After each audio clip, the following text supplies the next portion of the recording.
Uzmanlar uyarıyor, öksürük deyip geçmeyin. Sevgili izleyiciler, uzmanlara göre yaz kış demeden hastaları en sık hastaneye getiren şikayetlerden biri olan öksürük çoğu zaman önemsenmiyor.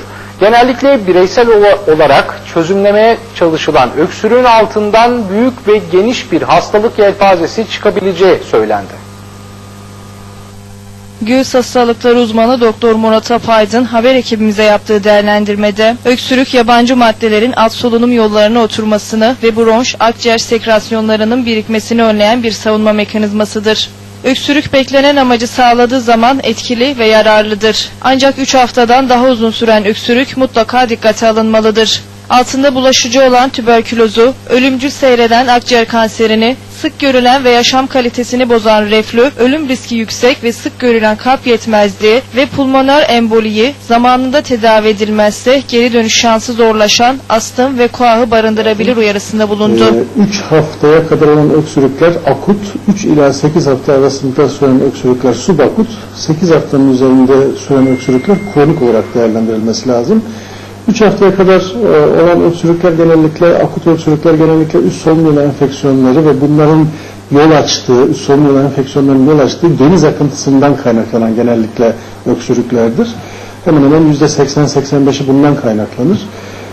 Bu tür durumlarda basit müdahalelerle, basit tedavilerle kolaylıkla üstesinden gelinebilir. Uzman Doktor Apaydın sözlerinin devamında, sigara içenler öksürüklerini genellikle sigara öksürüğü olarak tanımlar ve pek önemsemez. Ancak uzayan öksürüklerde tümör olasılığını da göz önüne alarak radyolojik tetkik yapılması gerekir ifadesini kullandı.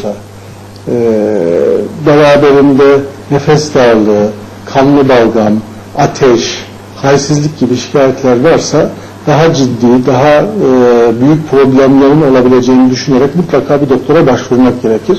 Neler olabilir? 3 haftayı geçen bu tür öksürüklerde bu tür şikayetler eklendiği zaman işte zatürre, bizim bronşektoz dediğimiz akciğerdeki bronşlarda ileri derecede genişlemeler, astım, kronik bronşit yani koah, akciğer kanseri gibi mutlaka erken evrede yakalanıp tanısının konulup tedavi edilmesi gereken hastalıklar ortaya çıkabilir.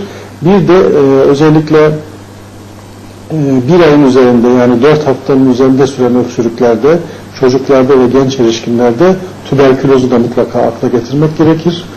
Özellikle bu tür hastaların doktora gidip bir filmle, akciğer filmiyle değerlendirilip erken tanıyla tedavisinin yapılması önemli problemlerin önüne geçilmesini sağlar. Uzman Doktor Apaydın sözlerinin sonunda, halk arasında uzayan öksürüklerde kullanılan bal ve zencefil karışımı bazen öksürüğü yumuşatabilir ve balgamın daha kolay çıkmasını sağlar. Ancak bu tür yöntemler altında yatan hastalığı tedavi etmez. Bu yüzden bu tür karışımlara mucizevi anlamlar yüklemek doğru olmaz. En iyi balgam söktürücünün bol su içmek olduğu unutulmamalıdır. Dolayısıyla öksürük sorunu yaşandığında gün boyunca en az 2 litre su içilmesinin ihmal edilmemesi gerekiyor tavsiyesinde bulundu. Kuru incirin faydaları saymakla bitmiyor sevgili izleyiciler. Halk arasında kış aylarının koruyucu kalkanı olarak bilinen kuru